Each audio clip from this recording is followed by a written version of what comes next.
Lesson 98 is all about angles, and angles being so visual, there's a lot of drawings I would have to recreate. I'm just going to use a page out of the book if that's all right, and just mark this up in a way that hopefully helps you to understand. I do recommend you still read through this information. There's so many terms and concepts going on. This is geometry, folks. It's less algebra. It's more geometry where we're talking angles and shapes and different things, but you're going to be taking a class called geometry soon in high school too, so we want this information firm in our heads. So watch the video, read the book, follow along, do the practice problems, work hard on your assignment, put all that together so you can feel confident about this going forward. Bear with me if this gets a little clunky, as again, I'm working on a different program this time around. When two or more angles have the same vertex, it's necessary to use 3 letters to name an angle. If I back up just a little bit, I could refer to, let's say, this angle right here. So this angle right here, I could refer to that simply using a symbol and a letter. I could say this is angle A, because there's my vertex, the point at which both rays jut out. This is the little angle sign. I read angle when I see it, angle A. But we're going to need more than just that, because we could be thinking about this angle, we could be thinking about this whole angle, or just this angle. So sometimes we need, when we have other angles involved with the same vertex, we need to use other letters on the line. Similar to when we labeled a line segment AC, which would really only tell us about this ray right here. Now we're labeling an entire angle, which is pretty neat. And we need to say angle CAY. As you can see, that's one of the labels we could use for this. Notice you pick a point on one of the rays. You always put the vertex label in the middle, and then you pick a point from the other ray. So these are all labeling that same angle. Versus if I said angle MA, let's say X, angle max, which angle am I talking about? Different angle. I am talking about this entire obtuse, not acute, angle. So different notations I can use, different ways to label angles and talk about them. Remember, you read this as angle CAX. Okay?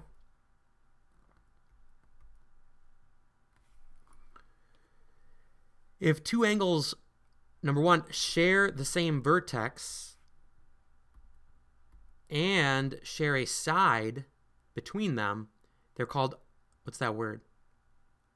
Adjacent angles. So they need same vertex and share a side. Is that happening over here? This mess is not adjacent angles. They're kind of sharing ray AB, but they're not sharing a vertex. We've got X over here, Y over there. These are not adjacent. Versus over here, well, it depends on how we read this. Angle EDG, which is referring to this angle right here, is adjacent to angle what? G, got to be the same vertex, so DF, GDF. How could you misunderstand this diagram as adjacent angles? I could try to say angle EDF, this whole thing, is adjacent to, let's pick one of the smaller ones inside of it, EDG. Those are not adjacent because this one contains that one. So make sure you understand EDG shares DG with GDF, or you could call this FDG. It doesn't matter the order, as long as D is in the middle. And they share a vertex. Just going to double check that that's a good way to think of it. FDG and GDE share a ray DG between them and have the same vertex D. All right. Complementary and supplementary angles.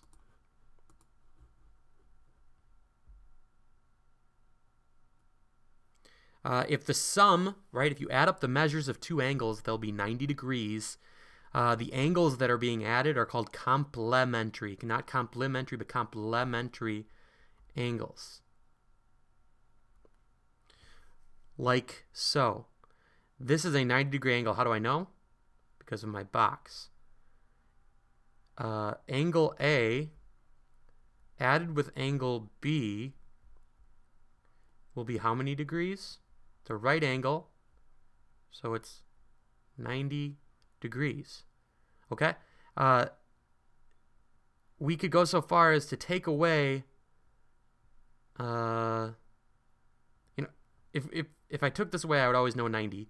If I told you that this was 40, then now I can start telling you, well, this then is 50.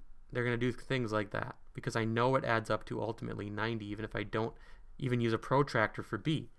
It's called supplementary angles when they add up not to 90 degrees, but to, well, what's this? Doesn't even look like an angle. What's that measure? Do you remember? 180 degrees. So angle C plus angle D will be 180 degrees. Supplementary. Two different words for similar concepts. You'll probably get them mixed up. Careful. They don't have to, it says they don't have to share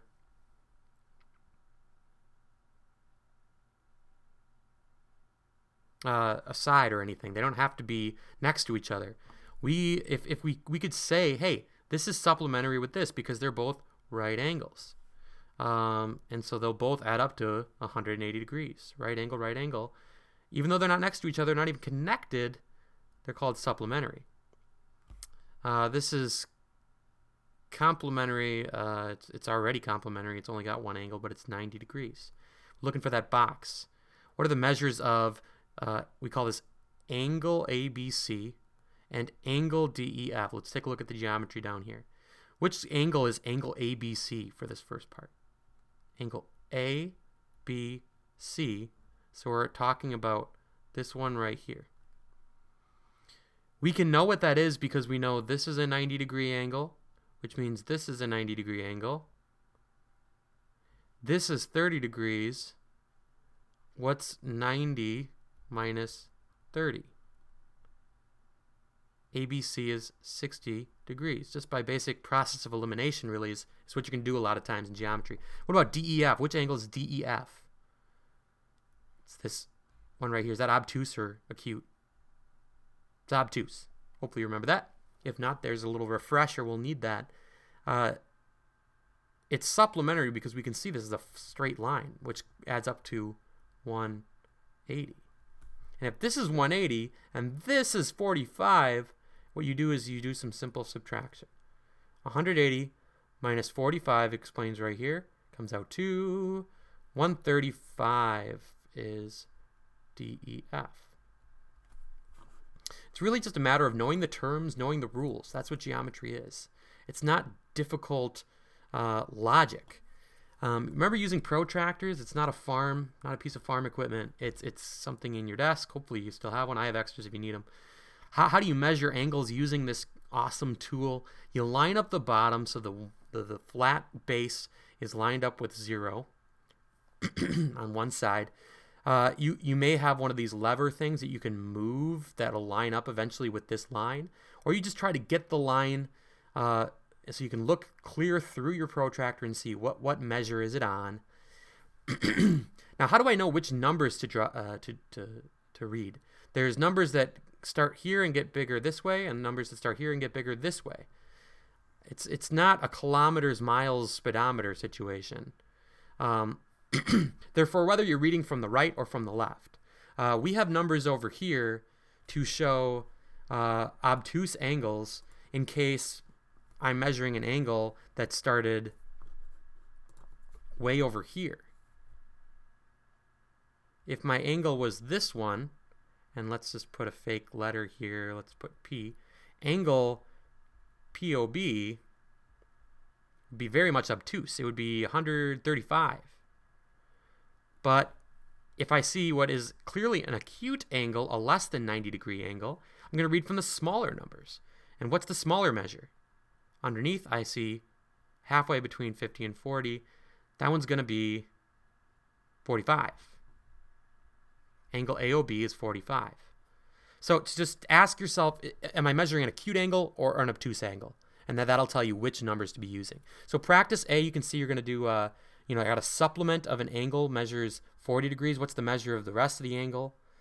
You might even be able to kind of see on my teacher edition. Supplement, remember, adds up to 180. Complement, what did that add up to? Right angle 90. Simple enough. When you get to the back page, now you're going to name the angles, label them. Don't forget your little label sign. Keep the vertex, the middle letter. And then use the protractor printed to tell me what are the measures of F through M. I'll let you do all of those problems. Do A through M. They're all quick. Just show me you know your geometry. Practice problems A through M. And then problem set for Thursday. Problem set Thursday. Let me know if you have questions. Thanks for bearing with this sort of non-traditional lesson. We'll get these once in a while. Have a great day. Study hard.